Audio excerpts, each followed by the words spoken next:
Hello, everyone, and good evening. Thanks for being here tonight. Thanks for taking an hour out of your day. I know there's a lot going on, and really happy for you to join us and to learn a little bit more about everything you'll need to know diving into the fall semester here for 2020. My name is Anthony Fontana. I am the Executive Director for Integrated Enrollment Services here at CU Denver. I'm helping to launch Lynx Central, our new one-stop shop for students who have questions about kind of those different enrollment issues you might run into. If you read today's CU News, CU Denver News, we got a little shout out there. Really excited to be able to work with Daniel Casillas today to walk us through this conversation. Daniel? Yeah, thank you. My name is Daniel Casillas. I'm the student body president. I was a little bit of background of me. I was the chair of the Student Fee Review Committee last year, and I'm just super excited. I think the work that we've really put in the past few months has just been extraordinary. And I can't believe that we're 2 weeks away from the start of this semester, which is crazy to me. Awesome. So just a quick rundown of kind of what the next hour is going to look like. We have a group of students and staff here that are going to field some questions that we had put out in the invite. We got quite a few responses back, and we kind of found some commonalities. So we're going to hit those those questions that came through multiple times. Then we will also have some time for you to ask Q&A later on during the session. And really our goal for today is to provide as much information and create a little bit of structure in a time that we know is super chaotic for everyone. And especially as you're looking at coming back to campus or taking classes remotely this fall, there's a lot of questions out there, and we want to make sure that we can cover those as well and thoroughly as we can. So without further ado, I'm going to turn it over to our panelists to introduce themselves. Ray, you want to kick it off? Yeah, sure. My name is Ray Worrell, he, him pronouns. I am the graduate assistant for the Peer Advocate Leadership Program, which is a resource mentoringship program that helps first-year international and transfer students. And yeah, I'm super happy to be here. Hi everybody, I'm Lindsay Hamilton. I'm the director of the Center for Excellence in Teaching and Learning. I'm also a faculty member. I teach in the psychology department. And so hopefully I'll get to see some of you in one of my classes one day. Hello everyone, my name is Dewey Tran. I'm the student engagement coordinator for Lynx Central. Super excited to see everyone here today. We are located in the Student Commons building on the first floor. You'll probably run into us once you're there. Excited to be here with everyone. Good evening, everyone. My name is Todd Haggerty. I am the Associate Vice Chancellor for Budget, and yes, my job is as exciting as my title. But I am super thrilled to be here today to answer any of those questions that you may have related to those fun things like tuition and fees. Hi everyone, my name is Anna. I am a student employee and I'm working in the PAL program as a peer advocate leader.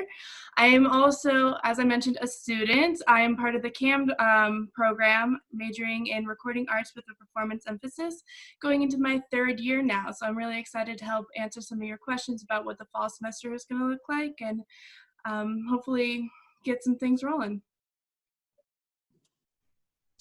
Hi everyone, my name is Christine Nguyen. I work in the Office of International Affairs, specifically in a unit called International Student and Scholar Services. So I'm here to answer any questions from international students about what you need to do to maintain your immigration status.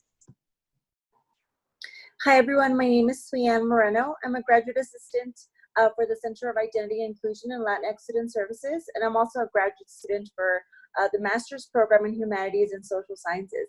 I'll help talk about programming and what it will look like to do programming over Zoom. Awesome.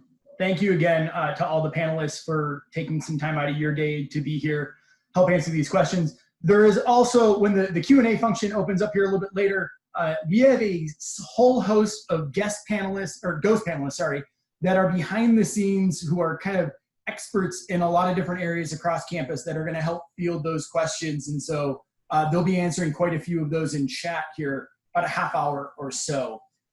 We want to kick it off with the kind of the most common question that we saw come through, so we may as well hit it first, is really around our course formats. This is a little bit different than semesters before, and so there's a few different options. And I'm wondering, Lindsay, if you might be able to tell us a little bit about those 4 course types. And I know that some information went out recently, and it's gone out throughout the summer. So I'm going to actually share my screen and pull those 4 different course options up. Thanks, Anthony. I'd be happy to talk about those course formats. I'll let you pull that up.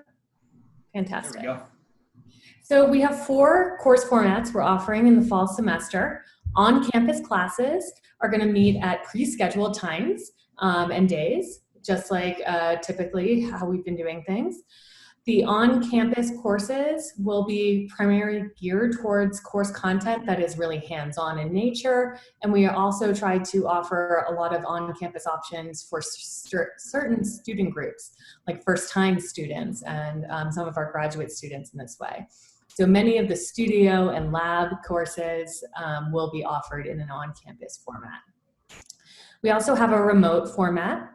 It's very similar to an on-campus class because it'll have scheduled meeting patterns when you would attend your class.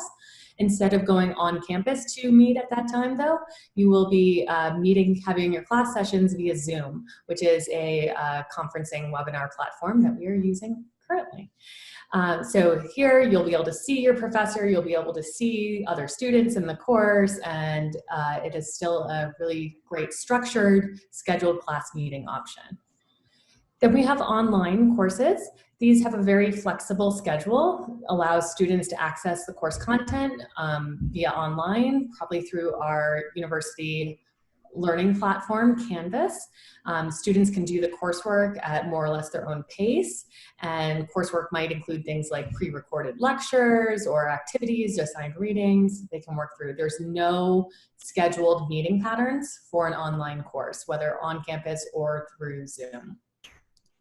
So it's a really flexible option and really great for students that might have jobs with unpredictable hours or are caring for young children at home and just aren't sure of what times they'd be able to meet. And our 4th option is the hybrid course option. And this really kind of combines both the on-campus and the online class formats. So there might be a mix of pre-scheduled live meetings that are occurring on campus, and then also some of that online, flexible scheduled online learning as well. So different hybrid classes will meet on certain days and work online on other days. Great. Thank you. And maybe, Ray, you might be, as a student and kind of an employee on campus as well, like, I know that you've got some different formats for classes. What's the plan for if you have like a remote class that's happening and then you've got to go to one of your labs or one of your in-person classes? Do you kind of have a strategy around that? I do have a strategy on that.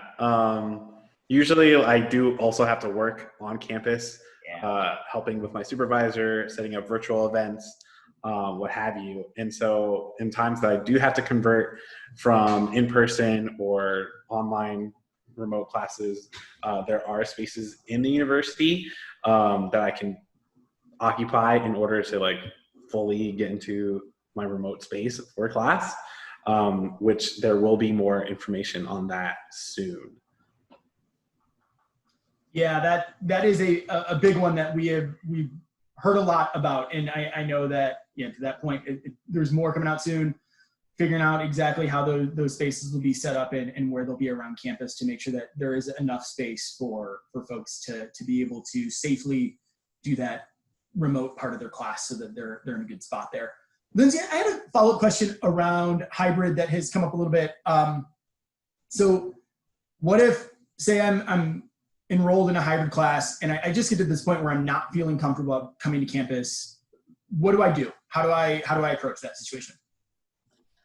So I kind of want to address that two different ways. One would be if you already know that you're not comfortable coming to campus and that this is the only course that is scheduled, it's not being offered in a different format, doesn't have that on-campus component, that you reach out to your instructor. That's what I would recommend first and foremost. Many instructors are planning to make accommodations for students who either get sick or don't feel comfortable coming to class at some point during the semester, wherever possible given the course content.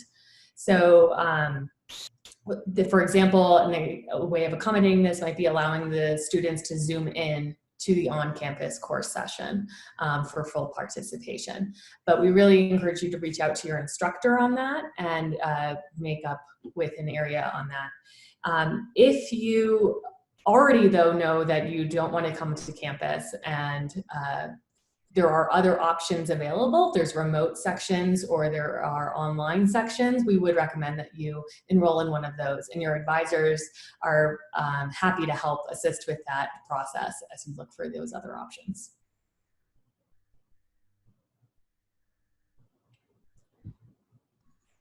It's been 4 months plus online and I'm still just getting a hang of the mute button. Could you talk a little about, we have the spread of classes and offered in different areas. What's the breakdown of courses that have like an on-campus component versus those that are either like fully online or remote? Yeah, so we have about a quarter approximately of all the courses being offered this semester are going to have some sort of on-campus component. So it's really about 10% are being offered fully online, and then another 12 to 15% being offered in that hybrid format. And so 3/4 of our classes are going to be offered with the remote or online sections. Awesome. And then last piece, and it kind of connected what Ray was mentioning about kind of those spaces. Will there be computer labs open for students to be able to use? Absolutely, Anthony. We have several different types of designated student study areas set up across campus. Some of the spaces will be for quiet work. Let's say you had a class on campus and then you have a remote course right away afterwards. There's spaces available where you could do that work. There'll be computer labs available as well for you to participate and do your work as well. Awesome, thank you. Awesome. Well, I know I was just on campus a few days ago, just filming some safe return videos, and was able to go into the Wellness Center, and I'm super, super excited about that. I know they're going into phase 1 of their reopening, and I'm just super, super excited about the fall semester starting. I know that we have had a lot of questions come up about tuition and fees in the past few weeks, and some updates as well. Todd, I know that you deal with tuition questions specifically. Can you talk about how tuition and fees will be structured in the fall semester? Yeah, thank you, Daniel. What an interesting time to be a student, to be a faculty member, to be a staff member, well, actually just to be engaging in this new environment that we're working in. And as we all pivoted so quickly in the spring to a remote online hybrid environment, we did make some changes to how we were handling some fees in particular, and did make some refunds, particularly on the Wellness Center fee. And then as we went to summer, we also started to say, we know we're not going to be on person just based on public health practices. So we had to discount fully or waive some on-campus fees. So this kind of set the stage just to go, how are we going to approach the fall term? So when we started to think about fall, I want to go first back to what Lindsay was just going over with course delivery methods. Historically, we've never charged a different tuition rate based on modality, choice of modality, whether it was in person, online, hybrid, which have all been distinctions that we've had. The tuition cost was the same. So really what we're looking at for the fall is no change to that. I want to highlight though, this will represent this fall, the 3rd consecutive year that our tuition rate remains unchanged.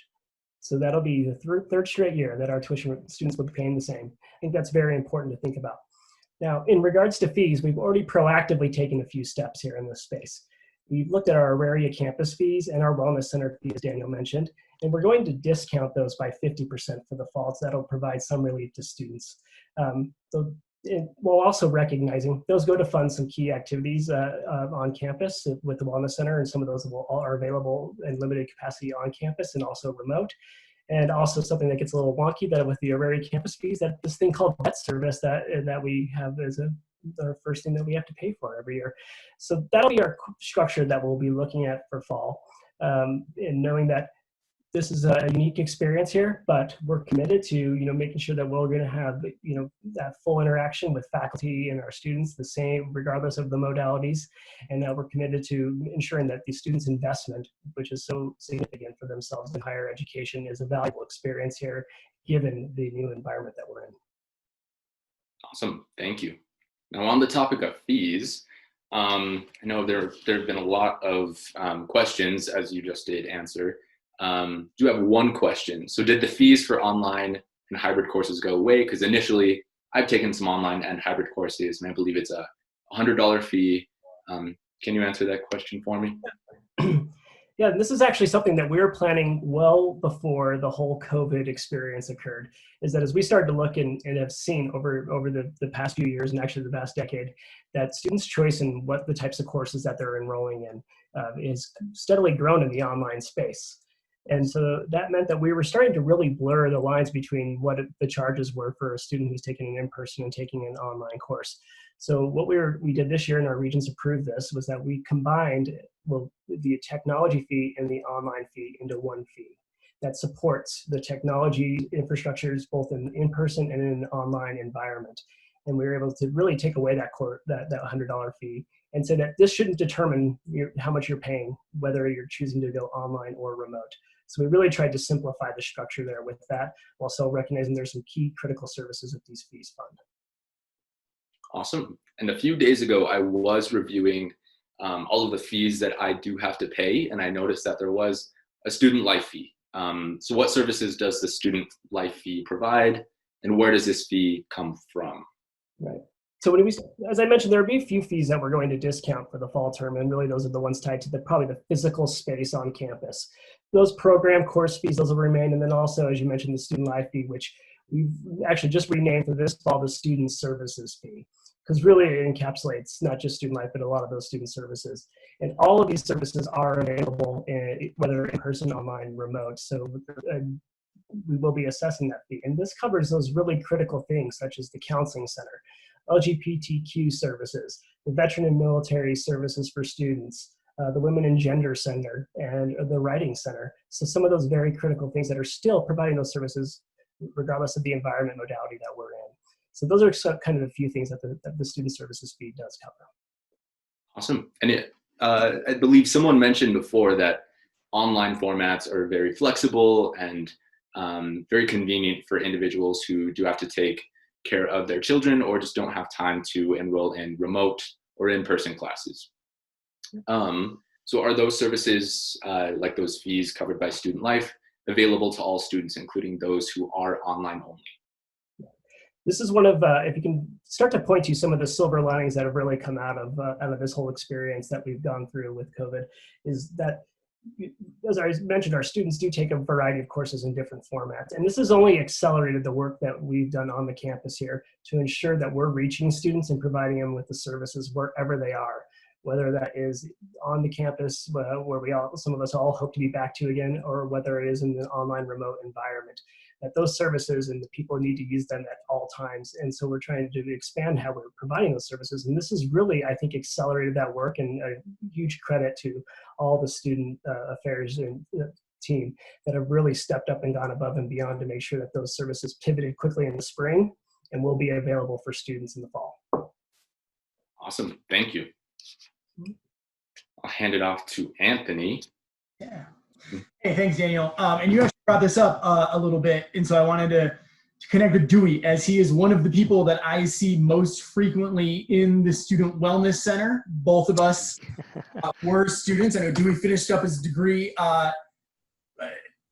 What's the word, man? Are we going to see the Wellness Center? I think I saw something come through, but I wasn't 100% sure. So can you talk us through what the opening will look like? Yeah, thanks, Anthony. It looks like the Lola and Rupp Salazar Student Wellness Center will be open starting August 10th, Monday, August 10th, from 7 a.m. to 7 p.m. With essential services that are available. Like Daniel was mentioning, there's different phases that are coming in. So the first phase that's coming out, certain things that students or staff or faculties can expect is, user will be required to wear face mask while they're in the Student Wellness Center. During that time, if you're looking for strength or cardio workouts, any of those physical pieces, it will be required for folks to be practicing social distancing, and also, the chance of increasing any infections or anything like that. So they'll make sure they'll put those kind of procedures in place for folks to be aware of. So make sure you keep an eye out for signs and stuff like that. If folks are still interested in doing personal training, health coaching, or financial wellness coaching, they will still offer those services as well. If you're looking for access to the food pantry, that will be available Monday through Friday from 12 p.m. to 6 p.m. Gymnasium open for personal workouts. A lot of the equipments will be in there. But if you are used to the same format from back then where you can check our equipments, unfortunately during this time, they will not have any equipments that are going to be available for folks to check out. And the bouldering wall will definitely be open for that as well. So yeah. Okay. That's all super good to know. It's really helpful to know about the equipment piece too, and not being able to check that out. And kind of connected with it, I know a big launch point for the Student Wellness Center was really about being connected with campus and with other students on campus, and kind of a weird time to be coming to campus and trying to connect with other folks, right? Like, so what does it look like to be able to be involved in campus, get clubs or student organizations still happening? What's the best way to go about like meeting new folks on campus? Yeah, I can pick this up a little bit. So as a student, I can say I'm definitely really excited to see what's coming up in the fall, because the campus has really remained connected through this difficult time. It's been really interesting to see a lot of the events and organizations that were focused around, getting students involved and hosting these events have actually gone virtual. So through Zoom and through other platforms, a lot of these events have actually gone online. So we've seen some of them through the summer. I've actually, in my job, I've planned some of these events, and it's actually gone really well. It's been really cool to see how many people, will log into Zoom and, get involved in these things. Social medias have also really kicked up. I know that the PAL social media and Student Life social medias have really, taken flight and gotten themselves off the ground in this hard time. And yeah, definitely, there's definitely been a lot of involvement. I think Sui-Ann can add some to this as well. Definitely, Anna. I love how you mentioned that you've seen in person how the Zoom programming has happened. The awesome thing about being able to go online is that while we do acknowledge there will be a digital divide, we're trying to go ahead and bridge that gap and help build that community with our students digitally, which since most students are going digital, they'll be able to log in at different times in more convenient formats on their tablets or on their computers. As a graduate assistant for the Center of Identity and Inclusion, we're definitely trying to bridge that digital gap divide, and our programs is going to help provide Zoom programming with vital links to culturally rich and diverse community at CU through beading circles, through a social justice workshop that we will have every month, barbershop conversations, and LSS Live for Latinx Student Services, where we talk about machismo, Latinx history and culture in Colorado, and really trying to go ahead and show those same services and be that liaison for our students, help do that through the digital divide. So definitely go ahead and follow us online on Instagram, CU Denver CII. That's awesome. It's good to hear that all these things are still able to happen and being able to kind of bridge that divide that we have and that we've experienced through COVID.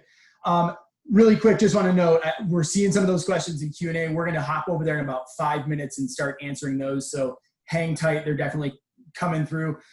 Sui-Ann, I kind of wanted to circle back because you mentioned something that I think is really important around the virtual services. Can you talk a little bit about like the counseling center type services and other services, what the availability for virtual based is right now, especially in kind of the times that we're experiencing right now? Definitely. We understand that it's a hardship, and mental health is definitely important during these times to keep in check.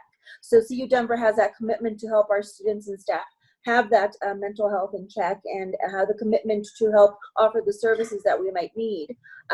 There's the there's a CU Denver Student and Community Counseling Center that's providing counseling online through business hours between 8 and 5. You can access these resources at ucdenver.edu. There's a list for all of these resources on this page. And we also have the Health Center of Auraria that has counselors available 24/7, along with the Colorado Crisis Service hotline, which also provides 24/7 help through text and also through phone calls. And of course, we also have substance abuse and mental health services available through the Phoenix Center at Auraria to help gain that resources they might need. Awesome, thank you. A couple other resources, and maybe I'm not sure if any of you have taken advantage of this over the summer, but like accessing tutoring, academic advising services, what has that experience looked like, and how have you gone about that? So it has been a super long summer. I know I've forgotten many of things, which is why I really like the Learning Resource Center. They're providing free Zoom peer tutoring. You can sign up for 3 per week through Navigate, which is really amazing. They also do pop-in online tutoring sessions on subjects throughout the area. So if you and a friend are terrible at math and you guys are like, we need tutoring, you guys can pop into a session as well. And the thing I like the most is that they do general study tip sessions. So if I want to beat, procrastination 2020, or if I want to learn how to be better organization wise, they also have a lot of tutoring sessions for that as well. Yeah, and academic advising at CU has been actually really proactive during this time. I think since everything's gone online, I've had like 3 or 4 meetings with my advisor. And I think the best part about it is that depending on which school you go to, they are really accommodating. So there's definitely multiple different ways that you can meet with your advisor, whether that be remote, through email. Some of them are offering up their phone numbers if you prefer to do it that way. I think I've met with my advisor through email and through Zoom, and they've just been really, they've been real troopers about it. They've been super helpful. A lot of schools are still working to finalize their plans for the fall semester.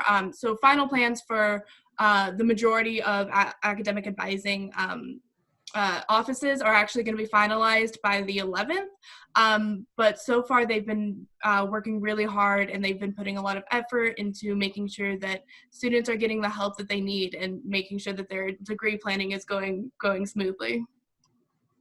Awesome, thank you. One other question that kind of came up in this area a number of times through that original link when folks are submitting questions was about jobs on campus and what that is going to look like for the fall semester. Dewey, could you talk a little bit about kind of the campus job opportunities, work studies, how to apply for those? Yeah, thank you, Anthony. I can definitely touch on that. So right now, there's a lot of different positions that are available for students. Students can check them out through their handshake on their student portal. Once they log in, from there, they can apply for different positions. One of the biggest positions that are coming out right now, student ambassadors are needed. Basically, it's called Safe Return Student Ambassadors. What the students will be doing as an ambassador is that they will be responsible for welcoming all students, staff, and faculty entering CU Denver buildings, as well as performing checks for indicators of successful health screening, wristbands, where to enter, where to go for certain things, helping folks navigate around. And also one of the other main position that's been offered out there is student course assistants. Basically what this is that it will provide, as a student course assistant, you will provide logistical and technological support to faculty teaching remote and hybrid courses. And students can definitely find out about the descriptions and all that through Handshake as well. Awesome, thanks Dewey. Daniel, I'm gonna kick it over to you to talk a little bit about kind of what that return to campus looks like and what that process is gonna be. Yeah, absolutely. Like I mentioned, I was on campus a few days ago, was able to get my temperature checked and also get a wristband. to really verify that I got my temperature checked. So if you are going back to campus because you have a class that has an in-person component, or you need to access services on campus, what are the steps you need to take, and what can you expect when you get there? And we're going to share a little video with you. You may have seen it come out on social media or through an email from our communications team. So bear with me as I get this one launched.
Awesome. That was a great video. It got me in a good mood.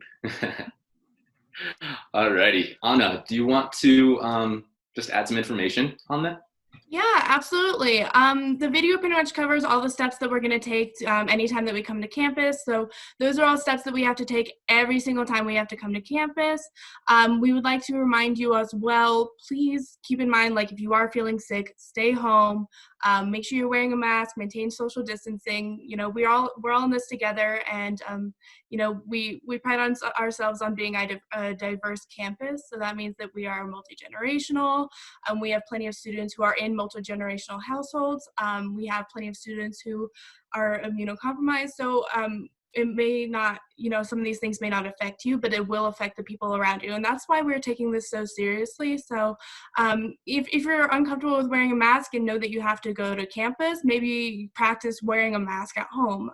That way, if you feel that you do need to take it off, you are in a safe place to do so for both yourself and the people that are around you. Make sure you're quarantining yourself if you absolutely need to. When you go to campus, make sure you're maintaining social distancing, that you're following all the guidelines and directions. We've had an awesome team that's just been working all summer to make sure that campus is safe to come back to, and make sure that there are very clear guidelines that we follow when we come back. So again, we're all in this together. The more people that follow these directions, the safer we'll all be, and the easier life will be as we continue on through the fall semester. Yeah, awesome. I know upholding just the well-being and the health of every student is very, very important. Awesome, thank you. I'm gonna go ahead and hand it over to Lindsay to go ahead and just elaborate on the opportunity to, like it was mentioned before, if you are on campus, where you can stop, and if those computers are gonna be available. So we will definitely have on-campus spaces available for students to study in and reserve ahead of time. The exact process for the reservation is coming through, so check back soon on the Safe Return website. But we'll have a way for students to be able to reserve a spot so they can know that they can be there. And I know questions come up if students who aren't on campus for a course can use the computer labs or those study spaces, and that is true. We do encourage you, if you don't need to be on campus, don't be for the social distancing purposes, but if that's a need and you would need to come to campus to use those computer labs, they will be open and you will be able to reserve a space. Awesome. That's great information. Thanks, Lindsay and Daniel. Dewey, you and I are going to be back on campus in less than a week, right? Lynx Central, we're opening up, launching on August 10th. And so we're going to be going through those safety protocols here pretty quickly. Can you kind of, again, just talk through what those main, and I think the kind of main 6 ones that folks should be following when they come to campus? Yeah, definitely, Anthony. The main piece is that, of course, the main concern is to make sure that everyone is healthy. Definitely keeping 6 feet distancing, social distancing. Make sure we wash our hands, wear a mask, and always make sure that we look for different signs to let us know which way is exiting, which way is entering, and always make sure we're staying on the right side when we're walking. Awesome. Thank you for hitting those again. And you mentioned earlier that we're going to be hiring from some student ambassadors, and I know that they're connected with these safety protocols. Can you talk through a little about what that role looks like and what they do? Yeah, most definitely. And so with the positions, part of the description for the position for the student ambassadors is, as a student ambassador, they will be helping checking to make sure that folks have their ID display as all time, make sure that they're staying 6 feet apart from one another, make sure they're moving on the right side when they're crossing campus or in the hallways or stairwells. They'll also be answering any general questions, where to go, how to navigate certain things. They'll direct folks to the health check-in stations, which is in business schools, uDenver building, North classroom, such and such. Good stuff. Thank you. It's helpful to know a little bit more about what they're going to be doing. One last question in this area, and I think it's one of the big unknowns for folks that, as we haven't been back to campus here in a while, what to expect in the classroom. Like, am I going to be sitting next to people, group work, breaking up into small groups? What is that going to look like? And if you could share that, and I actually have a picture I'm going to share here really quick so that you all can get a better sense of what that classroom environment might look like. Yeah, definitely. If your room has multiple doors, there will be a dedicated entrance and exit. Look for signs, as always.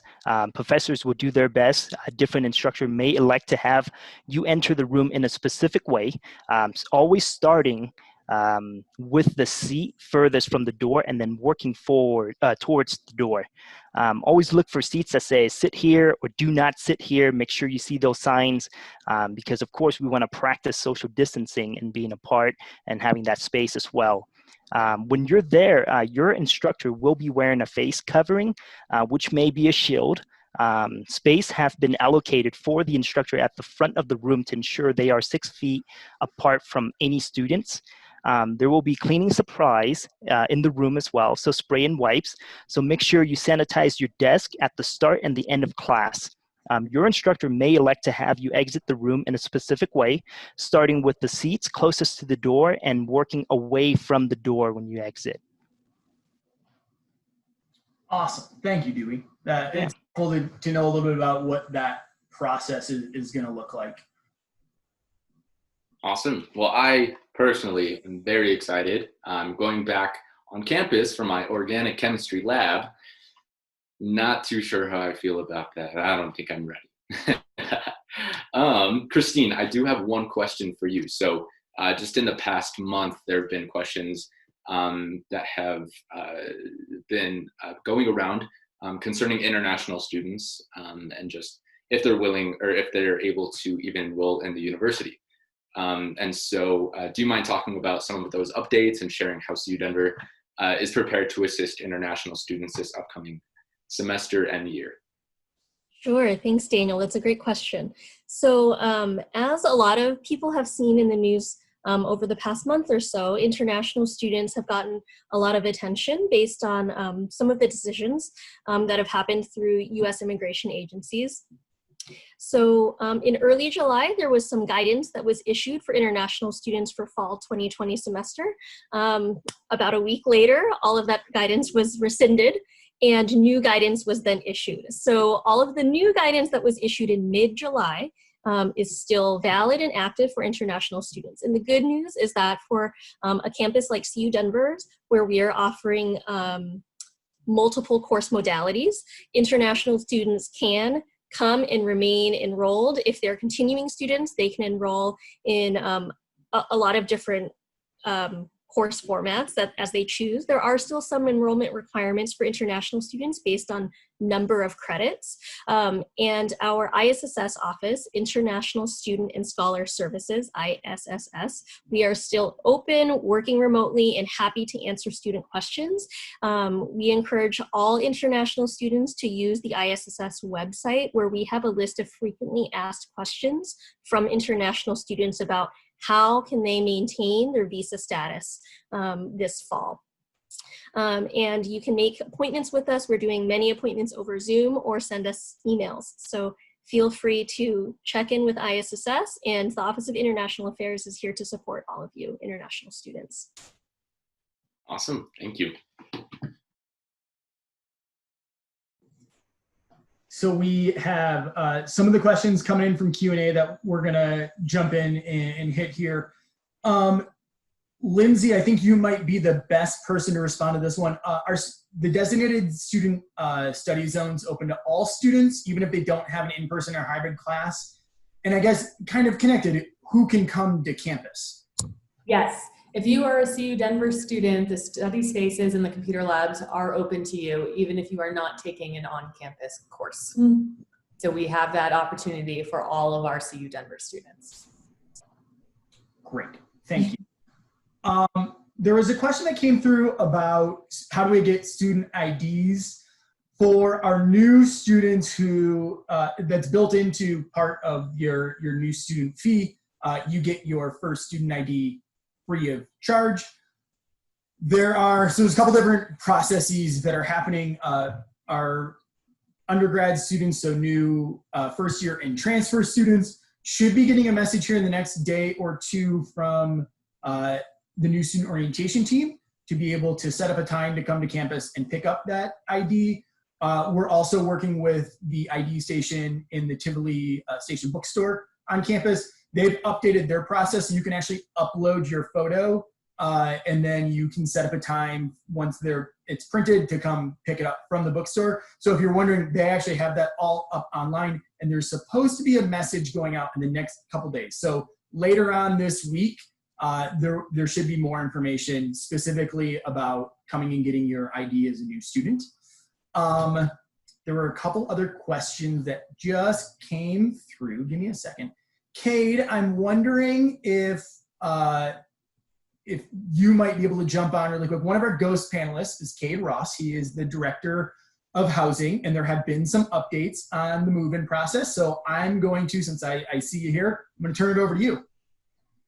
Hi everyone, I'm Cade Ross, I'm the Director of Housing and Dining. So there have been some updates that have gone out today. The biggest of which is that we will be testing students on move-in day for COVID-19. So students have an option, it's an either or.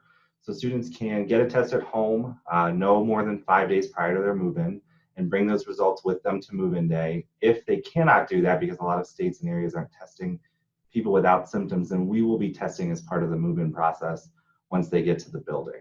And so it'll be worked into the process of getting your keys and getting unpacked and getting moved in. You'll basically stop off probably in the classroom, and they'll do the nasal swab test on students who need to get it taken that day. Excellent, thank you. We've seen questions here, and then a couple came through the Safe Return inbox as well recently about what that process will look like. So thank you.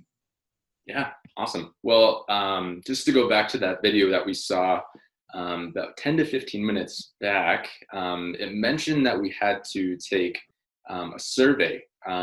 Is there some kind of course if I do go back to campus that I have to take before I go to campus?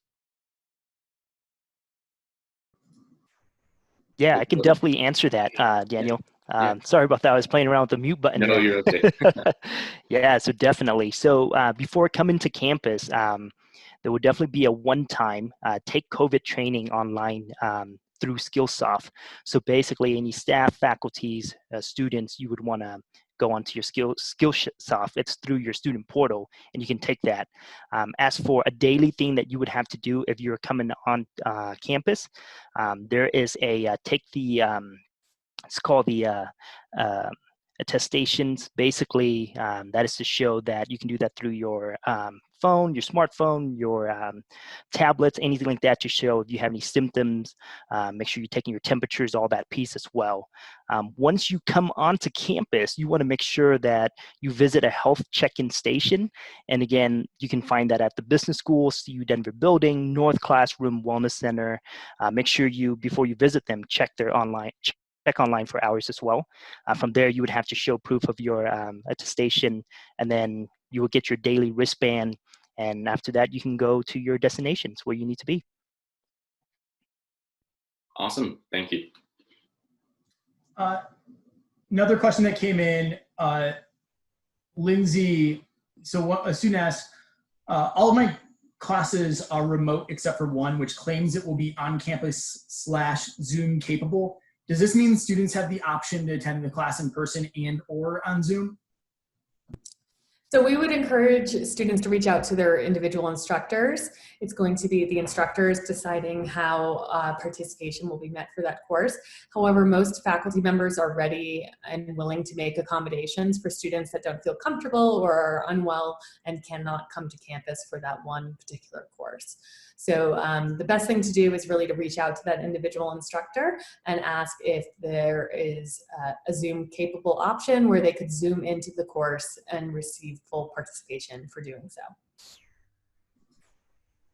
Awesome, thank you. And another one that just came through that I think might you might be able to field best. What about like music practice rooms and those types of spaces? What will availability look like for those? So some of those will be available depending on the type of instrument, really. It's very dependent. We do encourage you to reach out directly to CAM advisors for those specific music spaces, but there will be availability for students to come in and use those study practice spaces, rather. So those will be an option and available, but the best way to find out if the particular practice room you are looking for is available is to email those College of Arts and Media advisors. Awesome. Well, I know we have about 10 minutes left. I do want to give an opportunity for students who are watching to really get involved, because I know that's been a huge topic, is just really wanting to get engaged, get involved, being on campus, and for the past 2 years being a part of a campus consisting of nearly 40,000 students and having someone to go to the student life office, to go to the student government office. That was, for me, what I thrived on, and what is going to be a little difficult finding through Zoom. But I know we are definitely capable. So student organizations are still going to be meeting. If you want to get involved at all, go ahead and visit my links. It is ucdenver.presence.io.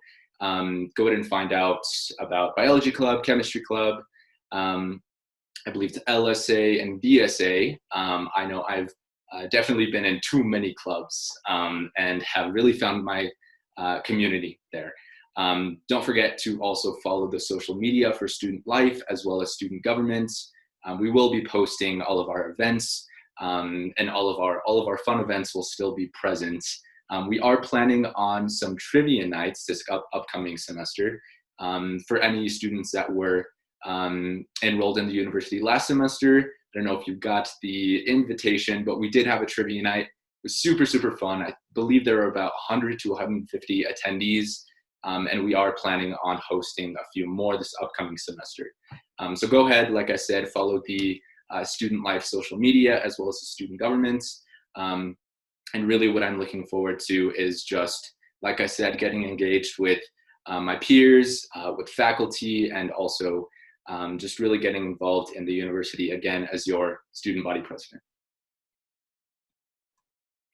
Anna, do you want to add anything? Yeah, no, oh my gosh, yeah. I'm honestly so excited to get back into classes. I know that sounds kind of nerdy, but I just can't wait to like because I'm majoring in something that I love, so I can't wait to be taking my music classes again, and get back to a semi-normal routine. I feel like throughout this summer I've kind of just been floating through space, but I'm really stoked to be able to collaborate with my peers and collaborate with my friends, get some music up and running, and learn new things in my classes. So I'm super excited. Awesome. Yeah, I know student government and the PALs have really collaborated a ton in the past, and definitely plan on doing that now. And I know they have just created a new environment and a great environment for the students of CU Denver. It looks like we have about 7 minutes left. Does anyone want to add anything?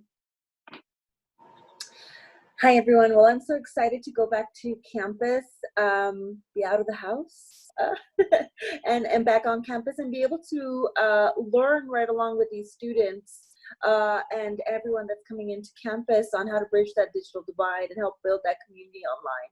It's part of my research, and it's a very interesting time to be living through it.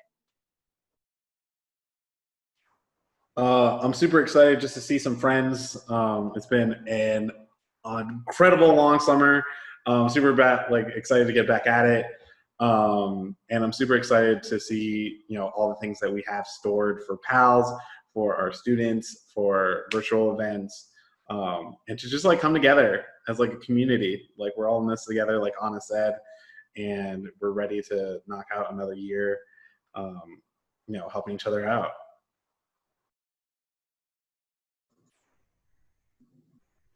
Great.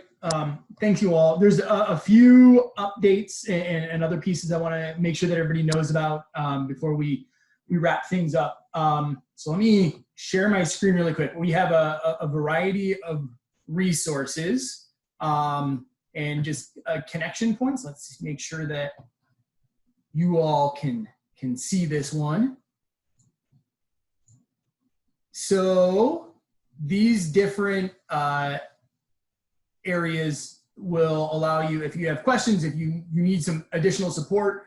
There are a couple of really important ones that I want to mention before we wrap things up. One, if you are running into issues with technology like computer, internet, please use the student success at ucdenver.edu email address. That they'll be able to work with you to see how they can help to make sure that you have the technology you need to complete all the classes that you have. There's also a safe return inbox. So myself and a couple of other colleagues field the questions that come through there. So if there are questions that maybe we didn't get a chance to answer today, please send those to us at safereturn at ucdenver.edu. And so we'll be able to be able to get back with you by the end of the week with some more information. Also, if you are experiencing exceptional challenges with potentially facing food shortages, housing insecurities, our Loving Lynx Fund through the Dean of Students Office is a great support to make sure that students have everything that they need to be able to be successful students. And then one other piece, we've seen a lot of questions around, how are the chemistry classes going to function, and particularly those lower division, the labs. So the chemistry department is going to be doing an open house at noon on Thursday. If you are enrolled in one of those lower division chemistry classes, you should have gotten an invite to your CU Denver email. So definitely hop in there and check that out. So they're going to do a webinar. They'll have the department chair, and they're going to be able to walk through kind of what to expect, particularly in your labs this fall semester. Let me make sure I've got everything. I want to one, again, thank all of you for being here and taking part of your night to be here. Two, I want to thank all the panelists for being here, for answering questions. I know there's a lot that you're prepping for right now. And also to our ghost panelists behind the scenes who were fielding some questions. Thank you for being here. And if you want to hop on really quick, because there's one other piece that we have to remind everybody of that is tremendously important, and that is don't forget to mask up when you come to campus. So we can't wait to see you soon. Wear your coolest mask. and we'll see you on campus. Take care. Thank you.